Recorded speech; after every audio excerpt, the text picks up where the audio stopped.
Morning everybody. आज मैं आपको बताऊंगी इंग्लिश के एक टॉपिक के बारे में जो कि है फिगर ऑफ स्पीच, जिसको हम लोग हिंदी में अलंकार भी कह सकते हैं। तो फिगर ऑफ स्पीच क्या है? फिगर ऑफ स्पीच है ये उन चीजों, ये जो है ना, इनका यूज करके कोई भी आदमी जो है ना, कोई भी पोएट हो गया, कोई भी राइटर हो गया, तो वो उस सेंटेंस का जो है ना शोभा बढ़ा देता है। जैसे एक सेंटेंस को बहुत अच्छा तरीके से प्रेजेंट कर पाता है, तो ये फिगर ऑफ स्पीच का काम है। अब जैसे कुछ फिगर ऑफ स्पीच है, जैसे कि मेटाफोर जैसे कि अब आपका हो गया रूपक अलंकार, ये वैसा ही हो गया मेटाफोर। तो मेटाफोर क्या करता है कि जैसे कि अगर कोई आप दो चीज का कंपैरिजन कर रहे हो, पर क्या हो रहा है कि वो उसको एक चीज को जो है दूसरा चीज ही बता दे रहे हो। जैसे कि ही इज अ टाइगर, आप ये दिखाना चाहते हो कि टाइगर जैसा है, टाइगर जैसा उसके अंदर बल है, लेकिन आपने ये बोल दिया कि वो टाइगर ही है, तो क्या हो जाएगा? वो हो जाएगा मेटाफोर।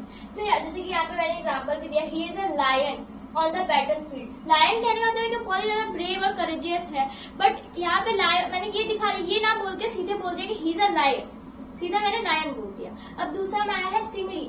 सिमिली में हम क्या करते हैं ना कि लाइक और एज का प्रयोग करके दो चीजों के बीच में कंपेयर करते हैं। जैसे ही रन्स लाइक अ चीता, he is tall like giraffe, ऐसे तो हो जाएगा। तो लाइक और एज जहां लग जाएंगे तो वो हो जाएगा हमारा सिमिली। ठीक है। फिर हमारा तीसरा जो हमारा है वो है हाइपरबली।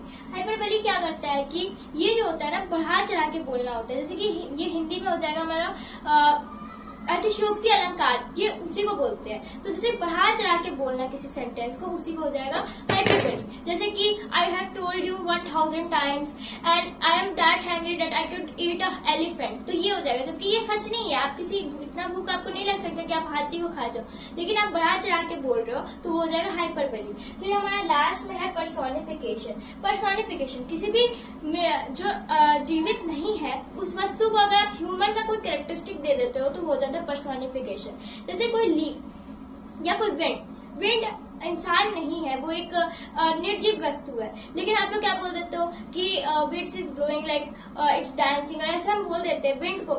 या फिर एक बहुत बड़ी पोयम भी है जैसे विंड के ऊपर, तो विंड को इंसान जैसा दिखा देना, विंड को इंसानों वाला कैरेक्टरिस्टिक दे देना। जैसे कि नीचे है कि विंड विस्पर्ड, जब विंड जो है इंसान विस्पर्ड करना मतलब कि खुशबुसाना, ये इंसान की ये कैरेक्टरिस्टिक है, लेकिन यहाँ पे हमने विंड को कह दिया जो कि निर्जीव चीज है, जो कि नहीं कर सकता।